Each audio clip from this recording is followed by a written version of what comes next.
નમસ્કાર દર્શક મિત્રો, એચકે ન્યૂઝમાં આપનું હાર્દિક સ્વાગત છે. પુણે ખાતે યોજાયેલી રાષ્ટ્રીય ઇતોસી રિયો કરાતે ચેમ્પિયનશિપમાં સાબરકાંઠાના કમલેશ પરમારે બ્લેક બેલ્ટ મેળવી જિલ્લાનું ગૌરવ વધાર્યું. તારીખ 28, 29 અને 30 ડિસેમ્બર 2025 દરમિયાન મહારાષ્ટ્રના પુણે જિલ્લાના કામશેટ ખાતે રાષ્ટ્રીય ઇતોસુ રિયો કરાટે ડોક્ટર ભારત દ્વારા આયોજિત 43મો રાષ્ટ્રીય ઇતોસુ રિયો કરાતે કોચિંગ કેમ્પ તથા નેશનલ ટુર્નામેન્ટ ભવ્ય રીતે યોજાયો હતો.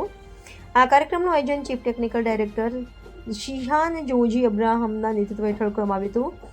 આ રાષ્ટ્રીય સ્તરની ચેમ્પિયનશિપમાં ભારતના કુલ 6 રાજ્યોમાંથી ખેલાડીઓએ ભાગ લીધો હતો, જેમાં ગુજરાત રાજ્ય તરફથી આશરે 40 સભ્યોની ટીમે ચીફ ઇન્સ્ટ્રક્ટર સેન્સઈ ઉમંગ એમ પરમારના નિપુણ માર્ગદર્શન હેઠળ ભાગ લીધો હતો. આ સ્પર્ધામાં સાબરકાંઠા જિલ્લાના કમલેશ કુમાર ડાયાભાઈ પરમારે કરાતેની બ્લેક બેલ્ટ પરીક્ષા સફળતાપૂર્વક પાસ કરી બ્લેક બેલ્ટની સિદ્ધિ પ્રાપ્ત કરી હતી. તેમના મહત્વપૂર્ણ પ્રદર્શનથી સમાજ તથા સાબરકાંઠા જિલ્લાનું નામ રાષ્ટ્રીય સ્તરે ઉજાગર થયું છે.